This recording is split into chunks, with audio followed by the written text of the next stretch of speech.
And now, Beth Creek, Executive Director of YES, Youth Empowerment Source. Welcome to Cecil PD, Beth. Thank you. Thank you for having me. I've got to know, and our viewers probably want to know, what is YES? So Youth Empowerment Source is a nonprofit that serves children and youth in Cecil County. And we have a variety of different intervention and prevention programs that reach down as early as 5 years old and up as far as 24. And it's part of the Drug-Free Cecil initiative?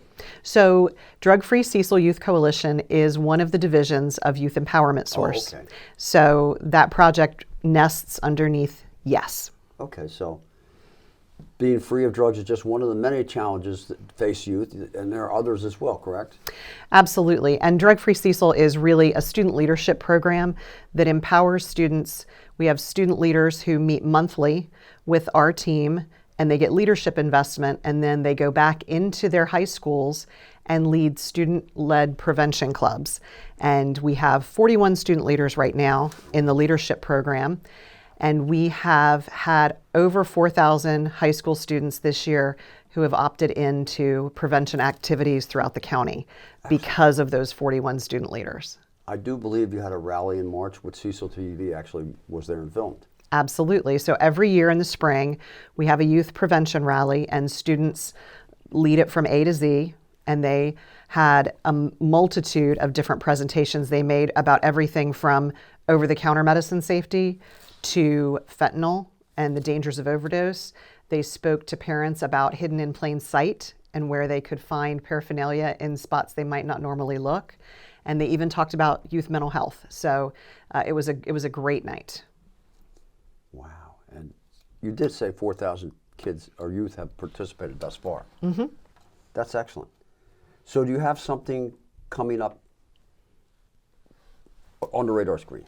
So in the immediate right now, we're going to be celebrating our graduating seniors, and then we're going to be moving on this summer to our usual activities that we do. We're looking right now for students who are interested in joining their school-based clubs. In September, those clubs will be up and running at all 5 high schools again. And we have 2 middle school clubs right now meeting at Rising Sun Middle and Cherry Hill Middle. So if there are students at those middle schools, they definitely should have that on their radar to get involved. And we're going to be adding 2 more middle schools this fall, those locations to be determined. I'm thinking, because the schools are so involved, that's probably a good way for kids to join through their schools. Absolutely. Is there another avenue that they could join through? The best way to join is through their schools. Okay. And once they join their school-based clubs, then they're eligible to apply to be a student leader. The student leaders get a ton of leadership opportunities. Some of them get to travel with us. We take between 12 and 16 to 2 national conferences per year. So this summer, we'll be traveling to Nashville for a week for a national conference. In February, we were just in National Harbor for a national conference. And that conference actually began with the Substance Abuse Mental Health Services Administration National Prevention Day with 5,500 participants. And they called us in advance of that event, and they said, you are one of, if not the largest youth-led prevention project in America right now. Can we have a couple youth to host Prevention Day? So Cecil County students hosted the National Prevention Day in February. Excellent. Did we miss anything, Beth? I think we've covered it. Well, kudos to you, and just say yes.